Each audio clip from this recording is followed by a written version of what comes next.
Prince Harry's turning point in life laid bare, better than anybody else. Prince Harry's turning point in life was laid bare by royal expert Penning Jr. in an unearthed documentary. Prince Harry's life has changed more than he could ever have imagined in the last 5 years. He met Meghan Markle, married her, stepped back from royal duties, moved to America and became a father to 2 children, Archie and Lilibet. The Sussexes are reportedly loving life as a family of 4, having welcomed young Lily to the world in June. Makeup artist Daniel Martin, who prepared Meghan's beauty look for her wedding 3 years ago, told People they have struck a rhythm as a foursome. Stepping back marked the end of more than 35 years for Harry at the forefront of royal life, including several royal tours, a 10-year spell in the army and numerous other projects along the way. Having first entered the military as a 20-year-old, serving in the military changed Harry from a boy to a man.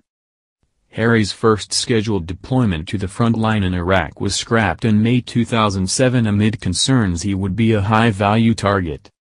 He was deployed several months later to Afghanistan in a secret mission. He became the first member of the royal family to serve in a war zone since Prince Andrew in the Falklands War.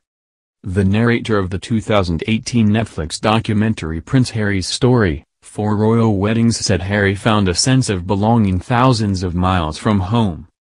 Harry was immediately pulled out when the media blackout was broken by the German and Australian press. Despite his frustration, Harry was determined to find a way back to the front line, this time as an Apache helicopter pilot. Sir Richard Dannat, professional head of the British Army at the time, told the documentary, he was the top student on his course. He was the top gunner on his course. Well done him. This was echoed by royal expert Penning Jr. She said, this was a fantastic boost to Harry's confidence. For the first time, he discovered that there was something that he could do better than anybody else. That was the real turning point for Harry. Harry was promoted to captain in April 2011, and was redeployed the following year. He arrived at Camp Bastion in Afghanistan in September 2012, to begin a 4-month tour. Upon his return, Harry compared the Apache's weapons systems to playing video games, and also discussed killing Taliban insurgents whilst piloting the helicopters. He said, "We fire when we have to, take a life to save a life, but essentially we're more of a deterrent than anything else. If there's people trying to do bad stuff to our guys, then we'll take them out of the game, I suppose." He would not serve on the front line again, but continued to use his platform to promote military causes.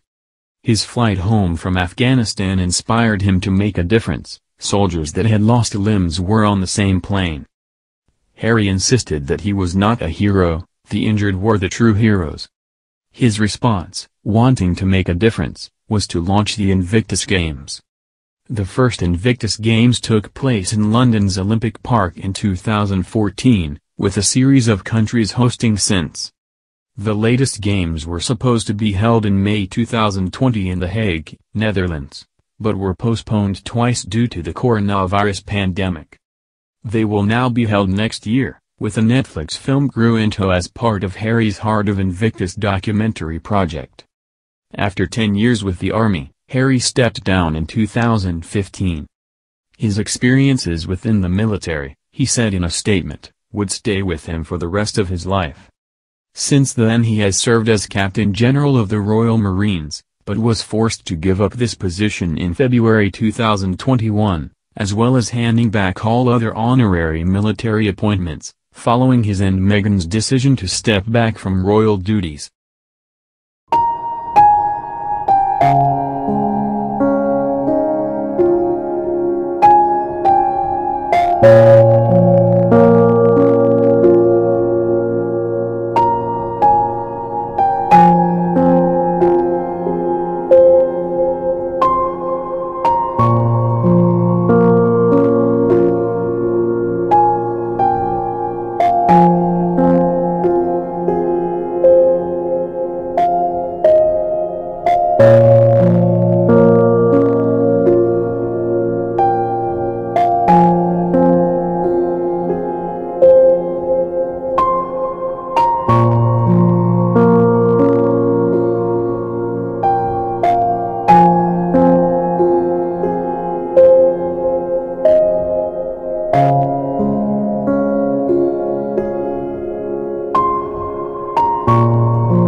Project.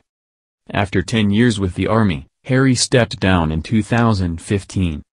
His experiences within the military, he said in a statement, would stay with him for the rest of his life.